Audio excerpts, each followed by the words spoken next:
Hello, and welcome to Wrestling and Everything Coast to Coast with your host, Buddy Sotelo Esquire, and wrestling's premier photographer, Mike Lano. Doctor to you.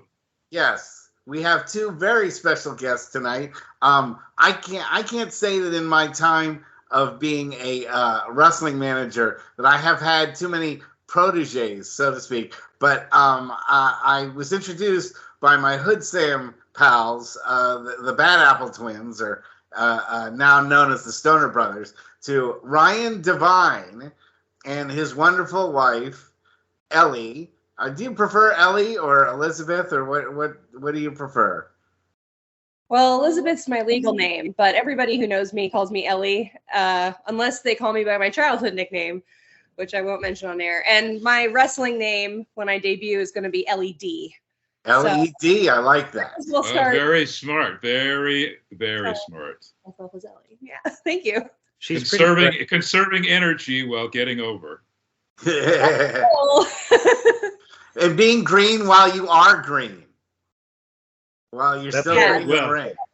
She won't be green too long after a couple of bumps in the ring. So red lights me. Yeah, so both of them are students at Hood Slam, and that's one of the premier wrestling federations here in Northern California. And one of the things about Hood Slam is that they love new ideas, new gimmicks. They're not the kind of like, hey, either everything's got to be a throwback to something or something. It has to be people hitting each other over the head with light bulbs and barbed wire. I mean, stuff like that can happen at Hood Slam, but it's not what they do all the time. You never know what you're going to get at a Hood Slam show. And these two are sort of the perfect example of what the future is going to be like in wrestling in NorCal. And so welcome to the show. Ryan, why don't we start with you first? How did you get started in professional wrestling? I was always a fan when I was a kid, basically. Common story, but going back to being, 9, 10 years old, I was always interested in pro wrestling. I was always wrestling my friends. I didn't understand at the time, that it was a work. I wasn't smartened up yet, but, well, forgive me. I was prepubescent at that point. But then I kind of outgrew it. I felt like I was too cool for it at a certain point, and I left it behind for a while until years and years later. Actually, it was Ellie who got me back into it, because we were part of this improv theater group, essentially, that performs a show called the Cosplay Wrestling Federation, the CWF, at like local anime and comic book conventions. And it's really just promo battles when they do it, but they put on pop culture costumes, they go on stage, and they promo on each other in kind of a wrestling style, kind of more of a comedy style, but then they judge, a winner based on crowd reaction. And they have faces, they have heels. Ellie and I have both been champions in that company, actually. Her as a face as Sailor Moon, and me as a heel as Tommy Wiseau. And one of our friends who was part of that group told Ellie, if you ever wanted to do this for real, I could get you booked anywhere, because, she's quite large for a woman. She's over 6 feet tall. And she has the potential to be kind of a physical monster when she goes up against your typical Joshi wrestler, your typical girl wrestler. I mean, there's Aaliyah Mia Sweets in this area. She's about 110 pounds soaking wet. So Ellie absolutely would have a ton of potential in the market against someone like that. And then she started training at East Bay Pro Wrestling with Rick Luxury. And for a few years. And I don't oversell it. It was less than a year. We got kneecapped by the pandemic. I thought it was about 2 years. No, it was less than a full year. I remember because I started in the very beginning of April of 2019. It was right after WrestleMania. And we had just gotten back from New York, where we saw the WrestleMania like banners and everything everywhere. And then I just immediately dove into training.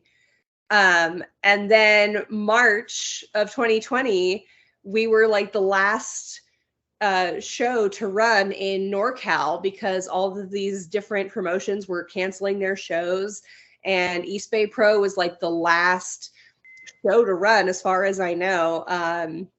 And we didn't know about masks or anything then, but all of us students had like gloves and were wiping down things in between each match and everything. And then, long time hiatus. A lot record scratch.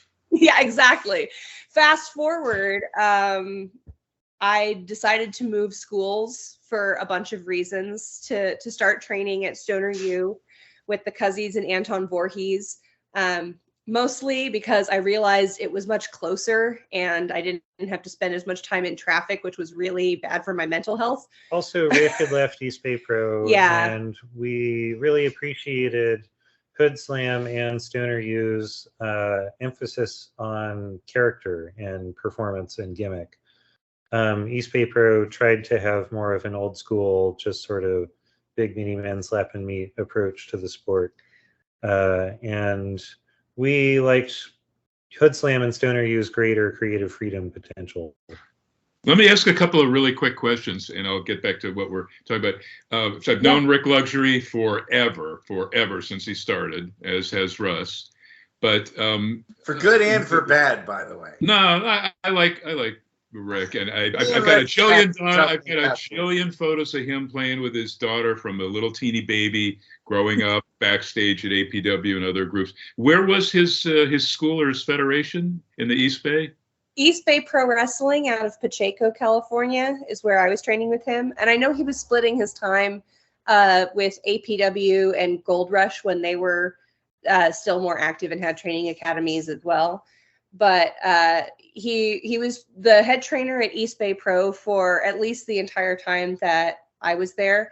He'd been there a little while. He'd been there a while before I joined up too. But when he moved out of state, it was like the last thing that was holding me there. Wait, did Rick move out of state? Really? To my knowledge, yeah. I know he's back here all the time for shows, but yeah. And he had a vision problem too. He was kind of like Baron von Raschke in that he really had difficulty seeing. So, maybe that wasn't I don't know. I was getting teaching it all. Let me tell you, he could still go. He would be like, Ellie, where are you? Going into your forward rolls, Ellie. You're stepping in with the wrong foot. Like. I want to know about the both of you guys, though. Did you guys both grow up in NorCal, East Bay? Mm-hmm. Yeah, that's right. Ellie's actually from San Francisco, but I'm from the East Bay. Because when I went to dental school, I was like in Danger Central. The first week I was there renting an apartment at Fulton and Fillmore. Somebody got killed on the Fulton Street right in front of the place I was living in, Old Victorian I was renting. And but anyway, my wife and I live forever in Alameda. I can't tell you how much I miss it and miss all my friends, Russ included, you as my new friends.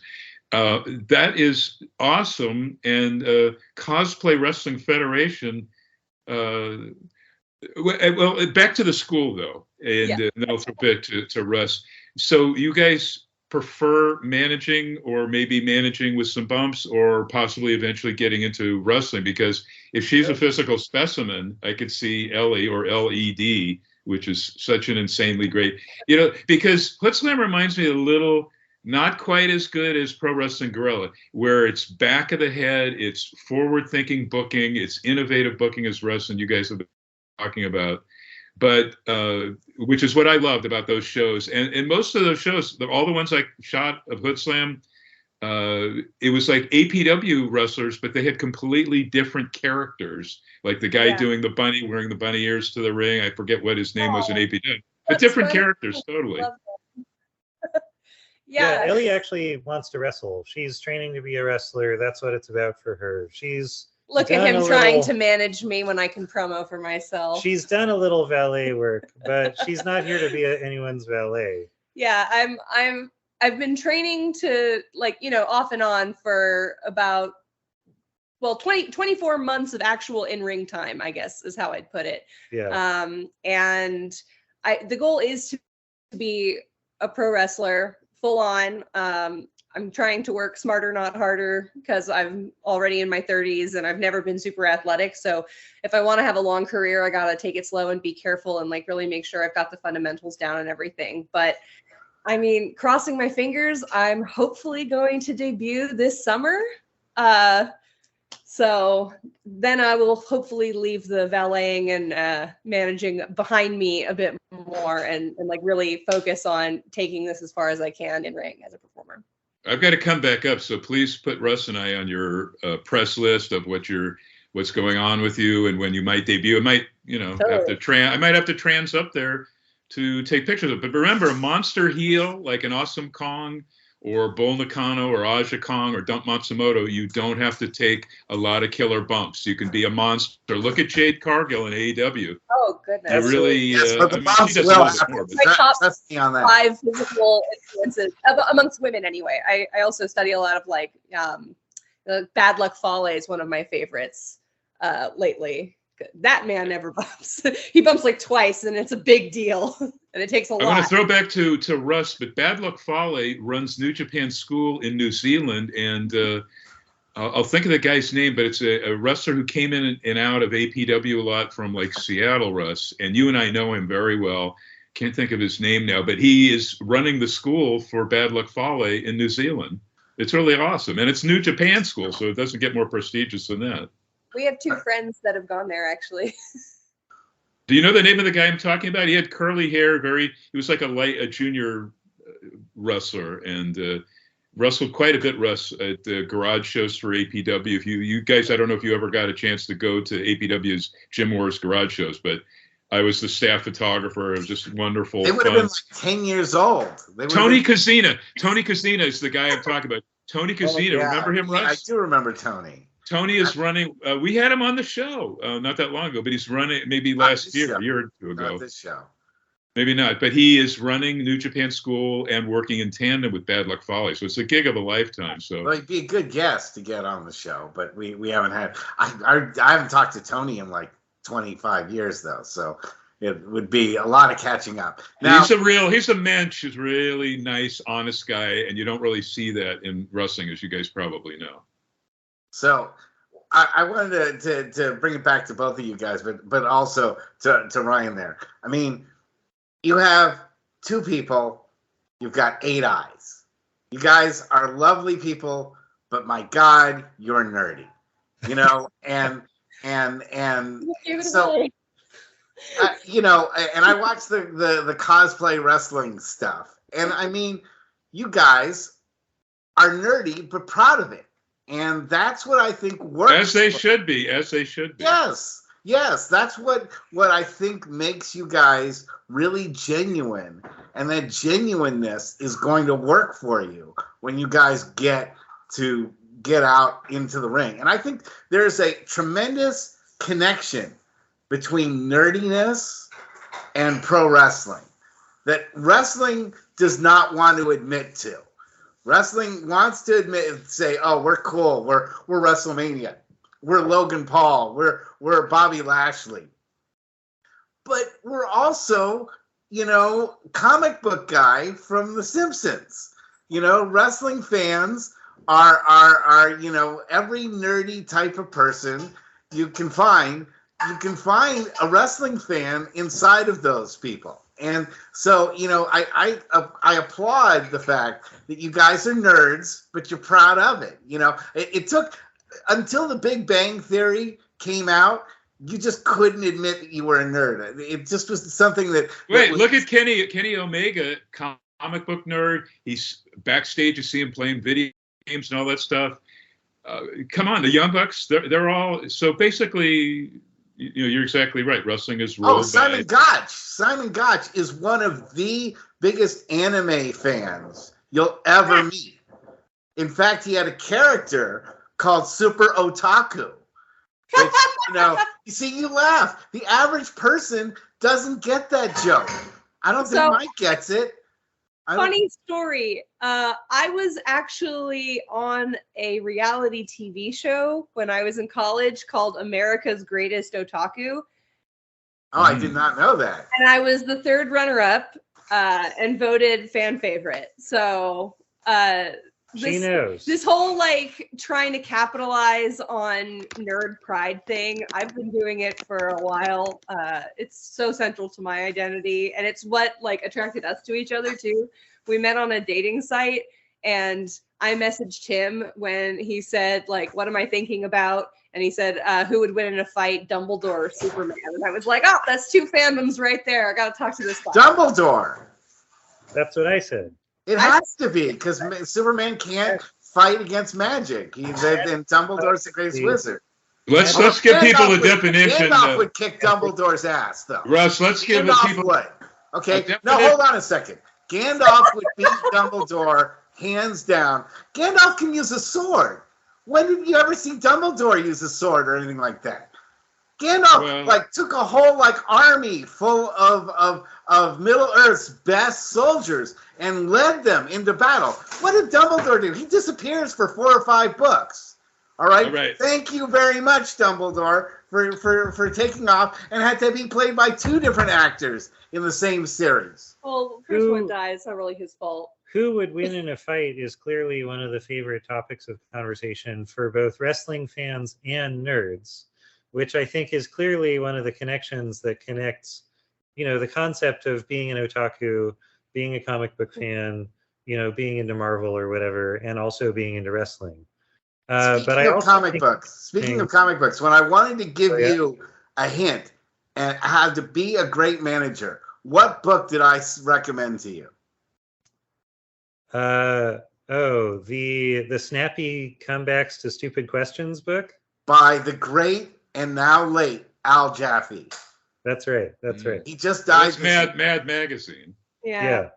Wait, let me give people a definition of otaku, because you guys may differ from that because you're getting into pop culture. In Japan, it's Japanese, a young person obsessed with computers or particular aspects of pop culture to the detriment of their social skills, whatever bullshit that means. But it's hobby, so it can be pretty much anything, whether Lord of the Rings or such a Harry Potter. Oh yeah, trains, history, military. Like if you travel around Japan, you can find these really awesome specialty shops where all they do is cater to that very niche subculture otaku. I lived in Japan in 1991. No, 1991, you would go into a specific park and they would have all of the, I guess they were called Kaioshu girls, but they were the girls that would dress up as Elvis or Pussycats or, whatever. It was all kind of insanity. And they were talking 1990 and 91 when I was over there, and just wonderful country. And then the girls dressed up and men as pachinko machines. I mean, you would see everything over there. Did you guys ever see, before the promotion folded, Kaioshu Big Battle? Or have you seen tapes? I was telling them about that. That a little like Chikara, but on the nth level. Guys would dress up as Godzilla monsters and fight each other. We've been looking for it. It's just hard to find. It's on YouTube. People have uploaded, probably illegally because they don't own the content, but their shows. Every WrestleMania, I just spent the 5 days leading up to the 2 days of WrestleMania, where there's tons of stuff going on. GCW shows, the Impact New Japan show, the Ring of Honor, Super Card of Honor. But lots of parties, the FTR party, the fun one at the Whiskey A Go Go I was telling you about that had Thunder Rosa, Mark Henry, Bully Ray, Mickey James, who just gave up her title. So I'm glad I got all those photos of her posed with her belt for me. But that's where Kaioshu and Chikara used to have shows that were on a global level during that whole WrestleMania week. I don't know. Did you guys go at all? Were you because it sounds like you didn't go to WrestleMania when you were in New York. No, we were just there at the same time. It was actually kind of a coincidence. It was the week before, and I was like, oh, I wish we'd thought of this. But yeah, it was completely unrelated. Wait, what about the big one that the 2015 Santa Clara, San Jose? Were you able to go to any of that stuff? I wasn't actually aware of wrestling really at that time. The guy I dated before Ryan was also really into wrestling, and he tried to get me into it, and it did not work for me. He tried to show me CM Punk's pipe bomb out of context, and I was like, I don't know what's going on here. But it really took Glow Nia Jax's Raw Women's Champion run, and the Glow series, the Glow series that came out a couple years ago.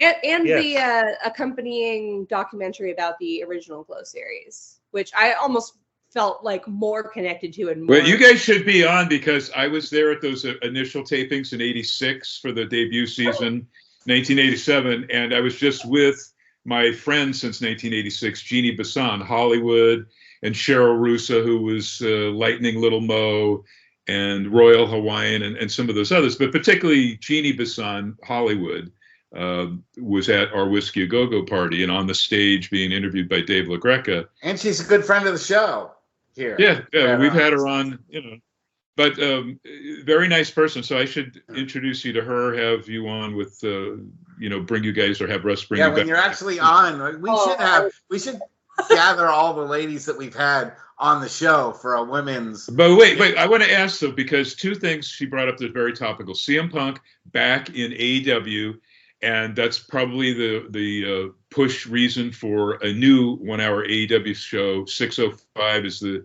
Eastern time on Saturdays. Mm-hmm. But also the talk is FTR and CM Punk against the Elite to help sell out Wembley Stadium, which will be quite big. And then I don't know what they would be doing. Probably MJF against, whoever's going to be, maybe a four-way dance with the three pillars. Oh, is that what you pillars? That's what I think. I mean, that's what FTR, that's what Dax Harwood is pushing for, is FTR and CM Punk. And, we'll see, because Kenny Omega's open to it, but it sounds like at this point the Bucks aren't so open to getting in ring with Punk. I just wish I could talk to my employer the way CM Punk does and still keep a job. That would, Well, that was Tony's fault for letting him go on that ridiculous promo at the after press conference and not shutting him up. He was the one talking. Yeah. Well, I know. Yeah, but he introduced him, but he's sitting right next to him. Tony Khan is sitting next to Punk. I would have said that's enough, or shut him up. Let's go to the next. Given his temper, I'm not sure I would say anything to Punk once he starts. Oh, your microphone died. I'm so sorry. Well, yeah, your microphone just failed. Yeah. So, but Ryan, let's talk a little bit about you and I and what we've been doing together, teaching you to become a manager. First of all, don't you think it's also prophetic that Andy Kaufman was added to the Wrestling Hall of Fame, the WWE Hall of Fame, such as it is? But I had told you to start studying Andy Kaufman, because tell everyone about your professional wrestling managerial steps and what you're doing to become a manager. Well, first of all, I do actually train at Stoner U in, wrestling. I'm there with the wrestlers for, one class a week, sometimes two. So I do some of that. And then on top of that, they have me practice, promoting. So they'll say, do a promo for this wrestler, and they're going to, be fighting this other classmate of yours, and you're representing so-and-so. And sometimes they make up names for me or for my clients, or tell me to make up new names for these people. Sometimes I have to put together a whole tag team, of new identities for people, and just kind of improvise like that. So it's a lot of improv acting practice. But I gave you advice as to what to pay attention to. So tell me what your thoughts were on the stuff that I told you to start paying attention to. Yeah, let's see. Your favorite things to tell me to pay attention to are what actors are doing with their eyes. As you were telling me to watch the movie Mommy Dearest was one of the big sources that you wanted. Hey, Mike, quiet down on your keyboard. All right. I guess it's coming over. I'm typing up what they're talking about. Talking stuff has to wait. So, so continue on, Ryan. Yeah, so you're always telling me to watch what these villainous actors and actresses are doing with their faces in movies. Mommy Dearest was a reference that you wanted me to study. We just watched that recently, and Scarred. Faye Dunaway will give me the respect that I deserve, even though you are not one of my fans? Yeah. Box office poison. There you go. Great stuff in there. Those are quotes that I keep. And my man is bigger than you, and he is stronger than you, and he will always beat you because life is not fair. I actually used that at class the other day. But, excellent. How'd it go over? It was pretty good. Yeah. Like, it wasn't the climax of that promo. I was going to lose the audience at that point also. Sometimes you run out of material and need to cut yourself off. Well, it's true, but you have to know when to cut it off. But when you feel the emotion of the crowd, and you see that they're believing in you, and the anger or the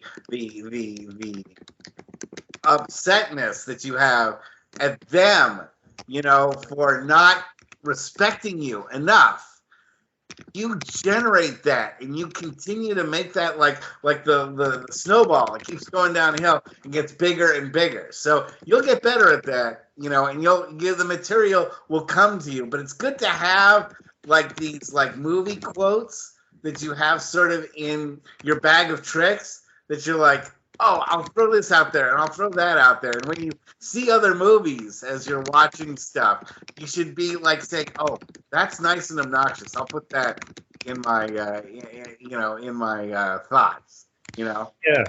The other thing that I took away from that movie was just, sometimes as a manager, I struggle to achieve the level of emotional intensity required, because wrestling, of course, is supposed to achieve maximum emotional intensity pretty much at all times. And not necessarily at all times, but as a manager especially, you need to be really, really, really up there. Because a lot of what you do as a manager is to be more intense than your client, to help them, achieve a greater level of intensity themselves. And of course, Faye Dunaway has beyond intensity in that movie. Nobody peaks harder than Faye Dunaway and Mommy Dearest. Nobody. No.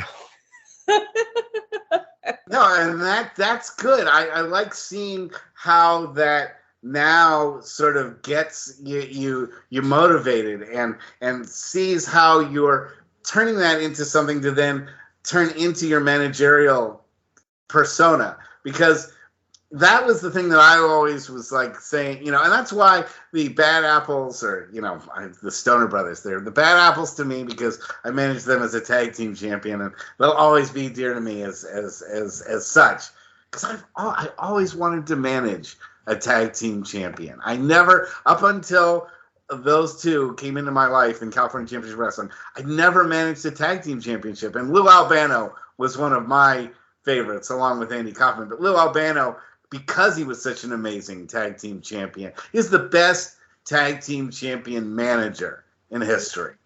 Not necessarily singles. He was good at the single stuff. I think Mike is still on mute. Yeah, you are on mute, Mike. Mike, turn yourself.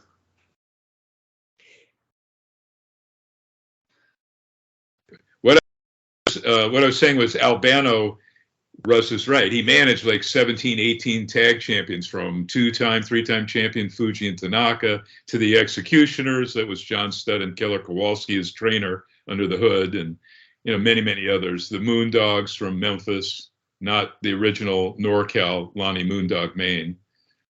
Did you guys, what wrestling did you start watching though as early as fans, the both of you though? I sadly don't know if you got to see any Roy Shire, like old TV. No, Shire's from the 60s, please. No. Yeah. Well, I was his ringside photographer for the program.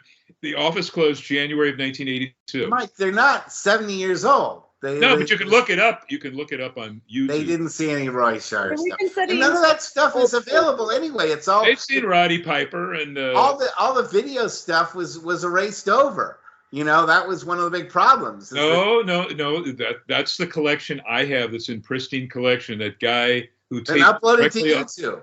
Hang on a second. No, because the shit stuff is on YouTube. That's like 20th generation. I have the stuff taped right off onto a Super Beta from 1976 on. You I have should upload it to YouTube so that people. No, can I watch don't own the That is the main argument. I don't own the Shire's family's widow Dorothy owns. She's kept up the copyright trademarks. So anybody that uploads it is committing a crime. You know that there are several characters. Not that I wouldn't want to see it up there, but it would have to be with permission from the family, something like that.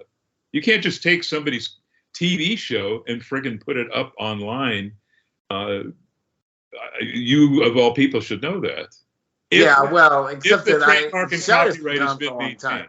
Yeah, so I'm not giving you shit. It's just. But that's why they haven't seen it. That's why they haven't seen it. No, it is on there because unfortunately, so the guy who taped all that stuff and then gave it to me, he was taping off Channel 40 Sacramento, first generation at long play 2-hour mode. So it looks like it's yesterday, and we're talking from 76 on. Plus, one of Roy Shire's refs, Rich Frisk, from 1960 on until 76, taped on reel-to-reel the audio from every single Shire TV show, including when Bruno Sammartino came in to work with Ray Stevens, which was mega. Could have been an outdoor stadium show.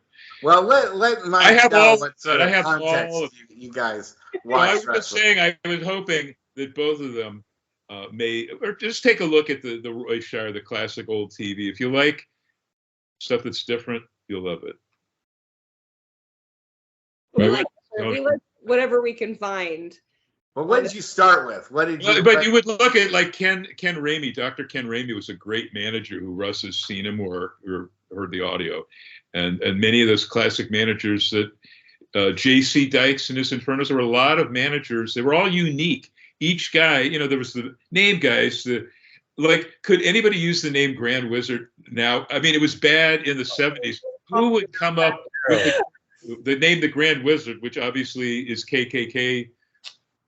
Sounds like KKK stuff, even though they kept swearing it wasn't. But it was Ernie Roth, who'd been like 10 different managerial characters. Russ, you know that he had more characters than any other manager in history, from Mr. Clean with a shaved head, and the guy was like 5 feet tall, 100 pounds soaking wet, to Abdullah Farouk, the Arabian manager of the fireball throwing Sheik, again, Sabu's uncle, to most famously in the Tri-WF, WWF, the Grand Wizard, managing literally everybody. Well, that's why I was always telling Ryan, you've got to have multiple managerial characters that you can use, that you can bring out. When I had to manage a bunch of cowboys, it didn't make sense for Buddy Sotelo from New York, a lawyer from New York, to be that. So I put on a cowboy hat and carried a hayseed in my teeth and called myself Good Old Cousin Buddy. So, we were talking about that, and that was one of the things that you were going to be working on too, is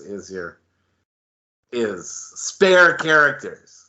Yeah, that's right. I've worked on a few different options.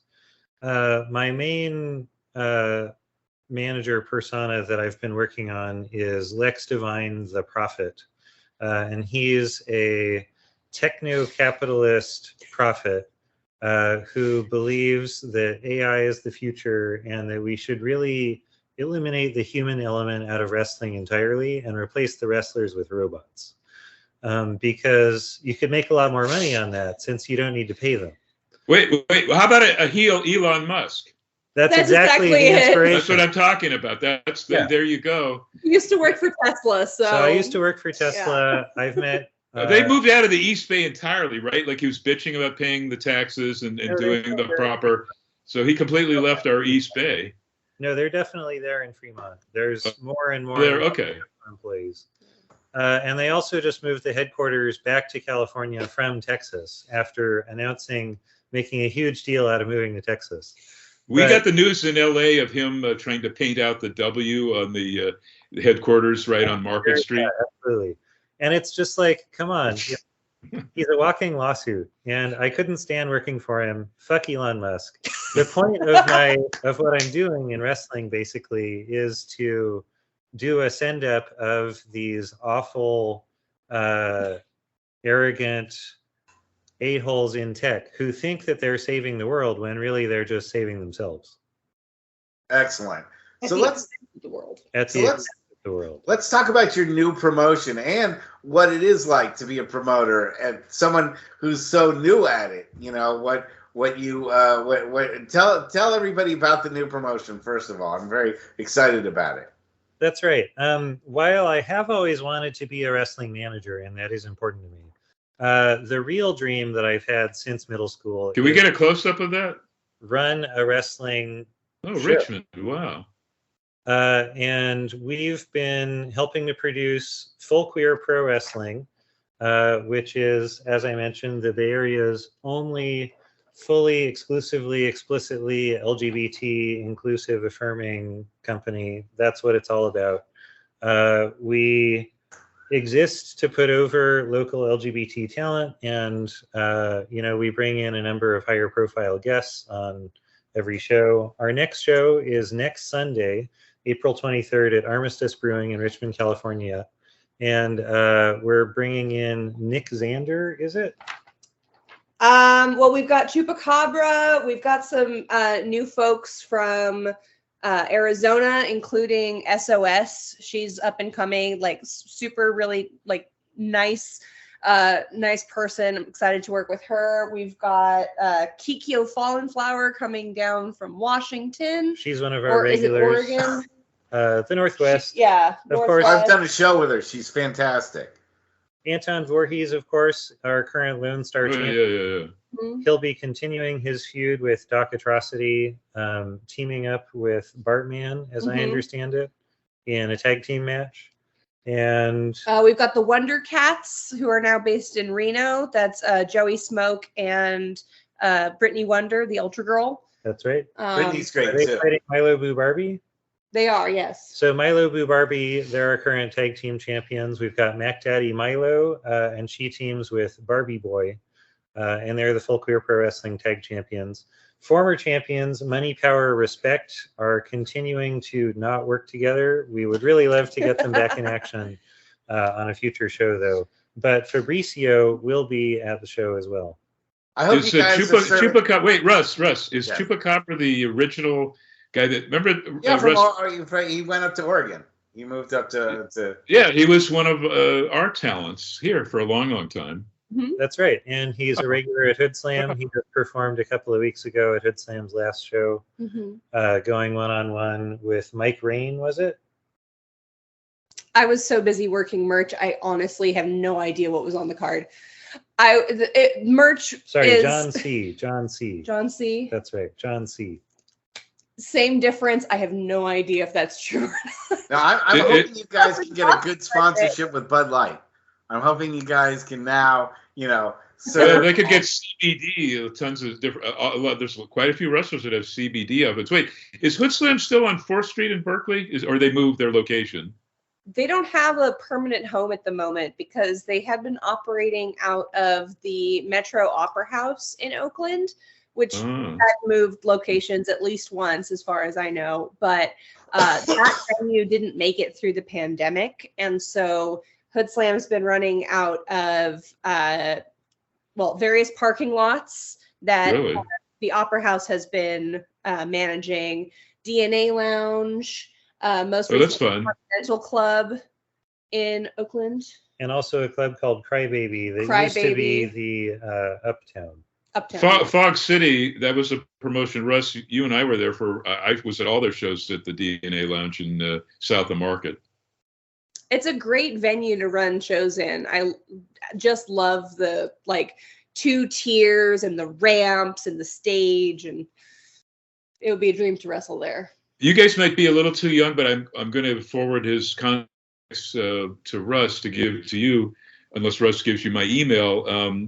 I was horrified to hear both of my 2 stations, KFOG, I'm an old timer, but also KITS Live 105 went under from shitty Cumulus Media. But Big Rick Stewart and I have been friends for probably 35, 40 years. And I used to come into, it was then called The Quake, because I was treating pretty much all of Alex Bennett's staff when he had wrestlers and comedians on his show there. But that station kind of morphed into Live 105 KATS. So it went under. What the hell is it now? Is it like shit music or what happened? Wave FM 105.3 Totally Random Radio. It's not very random. It's It's mostly not. top 40. Yeah, it's mostly like It's top 40 and then 90s sometimes top 40 nostalgia, from white the boy 90s. punk bands. Yeah. Whenever Oh, there's good. actual diversity in their set, I'm like, ooh, totally random. 99 Luftballons, you know. But Oh no. yeah, So- my dad worked in radio for 30 years in the Bay Area as a remote engineer, and he always made me pay attention to like format changes and stuff. And so when K-Fog went under, I listened to it and all the old air checks they were playing and stuff. It was so bittersweet. So tell me about the Oh. totally queer wrestling promotion and how it got started. What was the idea, the thought process behind it? And then have you met a lot of resistance from anyone or anyone give you a hard time about it? It was really founded by one of our co-directors, Marco Mayur, working with the local community to start producing shows. And then when he wanted to grow the show, basically, he partnered with our now co-director with him, Rosie Fingers, who also wrestles. Formerly the Great Bambina. Formerly the Great Bambina. And then the two of them started working with us because we had a connection to this local brewery, Armistice, and we had wanted to produce a wrestling show. So now the four of us are the management team of Full Queer Pro Wrestling. The four of us are all queer in one way or another. And we wanted to really make a show out of that. The funny thing I was going to say earlier when we were talking about how wrestling is for nerds is wrestling pretends that it's for jocks, but really it's for nerds. And I feel the same way that wrestling pretends that it's straight, but really it's gay. Wrestling. Wait, did you see there was somebody on AEW that had right in the front row, I think it was both Wednesday and Friday because they taped Rampage, who had a shirt, "Wrestling is gay." He was wearing it for all to see. One of Effie's shirts, I think. Yeah, I've seen that shirt many times. Other shirts with similar themes. There's a lot of us out there, LGBT wrestling fans who have always appreciated wrestling for its camp qualities, the opportunities for freer gender expression among the performers. Flamboyant men, butch women. There's a history of both. Absolutely. And a number of current wrestlers who are some of the most popular and successful are LGBT themselves. Shayna Baszler, famously. Let's see, Sonya Deville, Nyla Rose. There's a lot of talent out there. Sonny Kiss. Yeah. And formerly, in previous generations, these people were always there. They just had to be in the closet. Now, in current year, it's possible to come out, to make that explicit, to acknowledge what's always been there in wrestling. And so we really try to feature LGBT performers. Our shows are not exclusively LGBT performers. We're definitely open to token straight people. We're definitely open to performers of all sexualities and gender identities. Yeah. It's just blend. It should be a blend of everybody. Yeah. It should, absolutely.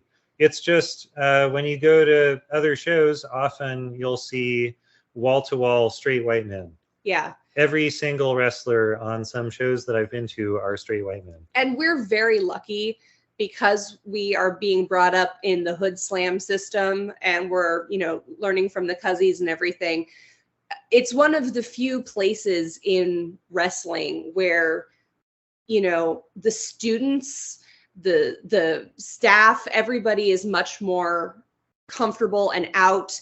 There are entire shows that Hood Slam has run under the GLAM banner, Guilty Lethal Action Mayhem, called like Femmed Out, where all of the male performers dress in drag. And so there's just already a lot of gender bending and stuff. But the second you step outside of that locker room and you go to any other locker room anywhere, you're going to, meet with people who are extremely homophobic, who just casually say things like they'll call each other the F word, or they'll transphobia is so common in wrestling locker rooms. Absolutely. Like they'll make fun of, wrestlers that we look up to. And like Sunny Kiss. And it's very hard to be yourself and feel comfortable in those situations when the business has been so alienating for so long. And when you're at that intersection of, you know, multiple minority identities, like if you're queer and a woman, if you're queer and a person of color or whatever, it just compounds and gets harder and harder. And while there is, you know, a lot of queerness that's like coming out and being present in mainstream wrestling right now, there are only a couple of places, and none in the Bay Area up till this point, that are focused on telling stories of queer triumph, you know, where the characters themselves are queer, they're telling stories about their own struggles, they get to, you know, fight the heteronormative bullies or whatever. We don't have gender division in our championship cards, for example, like things like that. Everything is gender neutral. We check with the performers about their pronouns. And a lot of this I know sounds like wokeness for the sake of wokeness, but we've gotten so much incredible feedback from performers who felt safe to come out for the first time because they were in this environment and in this locker room. And that's how we know we're on the right track. Even though there are definitely, I mean, we just all heard about WrestleCon, right? And was it right. Rick's? I was there. Giselle Shaw, who I've interviewed, and much kudos, because there are Nyla Rose and her. I can't think of really too many others. And what a battle they've had to go through, besides their life away from wrestling, which has got to be difficult too, because I was just talking to somebody at work about this, and I was putting over Full Queer Pro Wrestling. I mentioned that we have performers of all gender expressions, and they started quizzing me about, like, what do you do about trans wrestlers? And I said, dude, it's wrestling. Women can fight men. It's a work. Who cares? Who cares? It's entertainment. I've got to go in a few minutes. I've got to go in a few, but I want Russ to give you my email. I'm old, so it's at AOL.com. But I want you to put me on your press list, and I'll talk you guys up, and Russ will hopefully keep me informed as well. But I want to give you guys mega props, because I can only think of like 2 other promotions in North America that are even similar, but I think you've gone a step beyond that in terms of love and support for everybody. So that, you know, really progressive to see an old fart like me, who back even in the 60s, a friend of mine, Earl Maynard, who was one of those pillars, like a Jackie Robinson of wrestling, as late as 1973, he'd be called the N-word. And he was a babyface in Amarillo, in Kansas City, and some other Mississippi, etc. And to see where the biz is now, you know, a lot of respect for you guys, and it's great to see, and it's needed. I mean, because that thing, and who of all people but Scott Steiner, once again, causing some shit. And he and I was talking with him and Scott, and they were showing me pictures of, you know, well, it's Rob Ricksteiner's his real name, you know, his son now, Braun Breaker, and all this stuff. And it couldn't have been a nicer conversation. And a little bit later, I'm on another side of the room, and all shit broke out. And it was so unnecessary. And, you know, I mean, I just can't, you know, thank God you guys are doing what you're doing, because I'm sure Giselle Shaw, who I think broke in Canada, faced all kinds of adversity and shit. We all really just want to be able to live our lives and engage in our, you know, professions and hobbies freely. Yeah. And we, as part of Full Queer, wanted to create more space for that, for, you know, wrestlers who have struggled to find acceptance elsewhere. It's also for the fans. Yeah, absolutely. Because, like, there are so many queer people out there who appreciate wrestling, but have never really been given the opportunity to appreciate wrestling, because they've been given the false impression that it's not for them. And when we show, it's for everybody again. It's for everybody. And when we show them our show, they discover that they can be wrestling fans, and maybe they should have been wrestling fans all along, because or it's even for pro them. wrestlers. Or even pro wrestlers. We have new referrals to the Stoner U Dojo every single show because some, you know, That's 18-year-old kid is there with their parents saying like, wait, this exists. This is what I want to do. How do I do this? I tell you what, Russ, because I do have to go in a couple of minutes, I would love to have them as part of the show regularly and have them co-host. I have the cell numbers. I went and shot Effie's Big Gay Brunch during WrestleMania week. Love that. And I have also Pollo Del Mar, who's terrific. Also about 6 feet tall, but he's male. And unbelievable outfits. But I'll try to bring them on the show.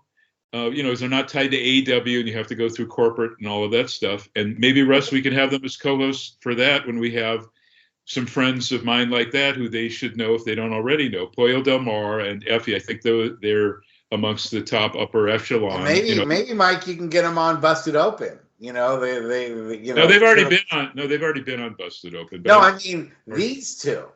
You can use your connection to Busted Open to get Ellie and Ryan to be on their show and talk about their promotion. I'm way behind on getting LaGreca my photos from the whiskey party. So as soon as I do that and regain his trust, I'm having a problem with the computer, you know, effing up, and I can't download my photos because I took about 6,500 shots from. I'll have to work with you off air on that one. No, I would be happy to do that, but in the meantime, too, I think they would be add something to our show as regular. Absolutely, we'll have them on when they're ready to promote their next show. But I'm very proud of us that we're helping you promote your first show. So while we have a few minutes left, I gotta go, Russ. Make sure they have my email, please. All right. Domo arigato, combate kudasai, you guys.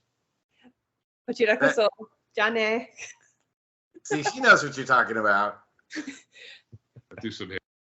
Anyway, guys, we're still on the air here. So we got a couple extra minutes here. I'm just really proud of you guys, and just, you know, it's really been fun to watch you both develop. You know, Ellie, not as much, haven't spent as much time with you, but certainly Ryan, you and I have spent a lot of time talking about stuff, and I think you're evolving, and you're showing how you're processing the things that I'm telling you about. And you know, I also didn't know about your whole promotion, but I'm so happy. You know, I want to come next week, and I want to, you know, meet everybody, and, you know, maybe I'll have some of the other members of your federation on our show as well, so they can, you know, talk about their experiences. And I think hopefully this is something that we can use to help, you know, mutually benefit both of our existences. I can help promote you guys, and you can send some talent our way, because I'm interested in all of their stories. Absolutely. Yeah, I'd love to get both Rosie Fingers and Marco Mayur on your show coming up next, maybe with Fabricio also. Yeah. Marco and Fabricio, of course, make up Money, Power, Respect. Managed by Pollo Del Mar. They're one of the top QWI tag teams right now.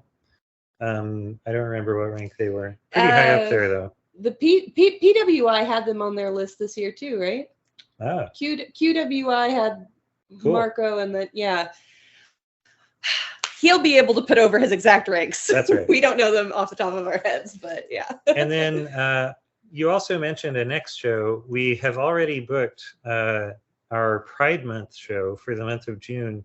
June 4th, we're going to be running Full Queer Pro Wrestling Presents Pride or Die. That'll be our Pride show.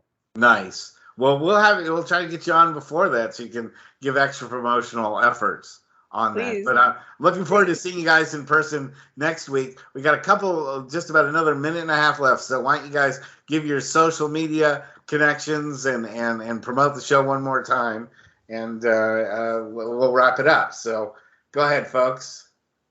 What's our Full Queer Twitter? At Full Queer? At Full Queer. You can also find us on Instagram at Full Queer, and on Facebook at Facebook/Full Queer, I believe.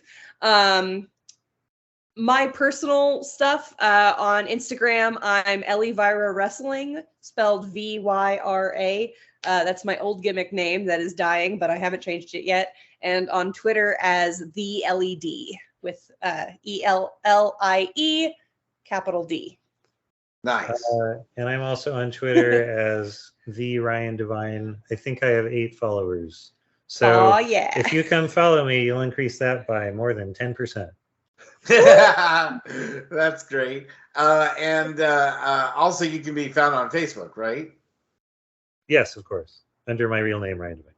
So great. Well, you guys are great. I really loved having you on the show today. As I said, I'm looking forward to going next week and meeting a lot of the folks there, and just keep on doing the good work, because we're gonna help promote you here, and I'm very proud of what you guys are. It is great as someone who's the twilight is setting on my wrestling career.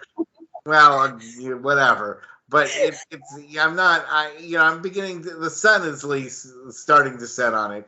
I like seeing where the next generation is headed, and what I can do to help influence you guys to make yourselves the best that you can be, especially when you've got a noble effort like this that you're putting together for everybody. So yeah, you've been very helpful to me as a mentor. I appreciate the opportunity to come on your show also. This has been really fun. I look forward to seeing you at the show. That's Red Line to Richmond, April 23rd, bell time 2 p.m. We'll, of course, be there a few hours in advance if you want to come see us before the show. And it's all ages friendly and dog friendly. That's right. Is there a website for that? There's an Eventbrite. If you scan the QR code, it'll take you right there. Can but the QR code come through the internet? I have no idea. But yeah, we don't have a domain yet. We're working on it. We're working. No, but they could search for it on Eventbrite and find it. Yes. Absolutely. Full Queer Pro Wrestling should bring it up. Excellent.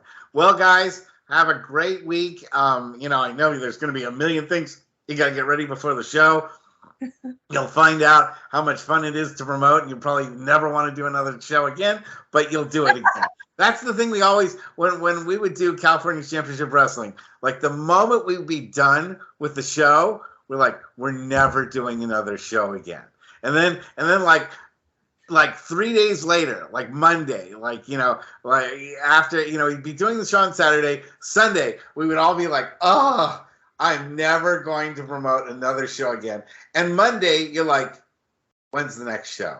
Mm-hmm. That's what wrestling promoting will do for you. It's going to kill you.